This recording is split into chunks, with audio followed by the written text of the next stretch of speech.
Le 7-10 Listen anywhere. sur France Inter. Géopolitique, bonjour Pierre Aski. Bonjour Nicolas. Pierre, vous nous parlez ce matin de Vladimir Poutine qui accueille cette semaine un sommet international en Russie. Que diriez-vous de faire partie du même club que Vladimir Poutine ? Je vous vois hésiter, mais le sommet des BRICS qui s'ouvre demain dans la ville russe de Kazan, au bord de la Volga, montre que bon nombre de pays n'hésitent pas, malgré l'invasion de l'Ukraine. Les BRICS, c'est ce club fondé il y a 2 décennies par le Brésil, la Russie, l'Inde et la Chine, bientôt rejoint par l'Afrique du Sud, les pays dits émergents.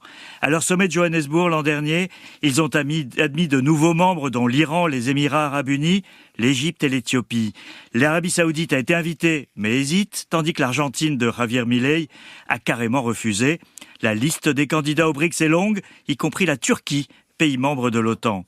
D'ores et déjà, les BRICS revendiquent près de la moitié de la population de la planète, contre à peine 10% au G7 occidental, et 35% du PIB mondial, plus que le G7. Ça n'en fait pas, ou pas encore, un contre-pouvoir global, mais un des lieux qui compte à un moment de redéfinition de l'ordre mondial. Et à quoi servent les BRICS ? Alors, il y a 2 manières d'observer ce sommet, Nicolas. Le premier est de le voir par le prisme de l'Ukraine.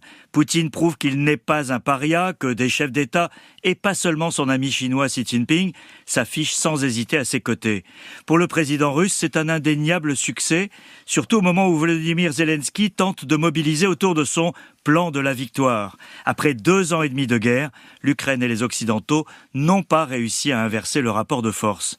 Mais il y a un autre prisme pour analyser le sommet de Kazan. C'est celui de l'émergence de la demande des pays du Sud pour un ordre mondial différent de celui que les Occidentaux et surtout les États-Unis ont défini à leur image en 1945. Malgré toutes les ambiguïtés des BRICS, il ne faut pas sous-estimer ce message. Les BRICS, Pierre, sont-ils un bloc cohérent ? Non, et ça fait partie des ambiguïtés dont je parlais.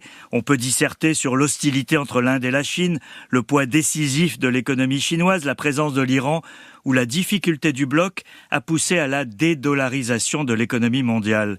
Mais ces ambiguïtés n'ont pas empêché les BRICS de grossir, d'attirer de multiples candidatures, d'être porteurs d'une symbolique alternative.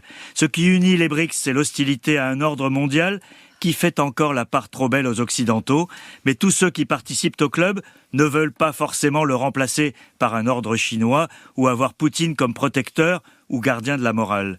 Mais l'impossibilité de réformer l'ordre mondial, ainsi que la perception forte du 2 poids 2 mesures occidental à travers le conflit du Proche-Orient, ouvrent un boulevard aux tenants des BRICS, à commencer par la Chine et son OPA sur le Sud global.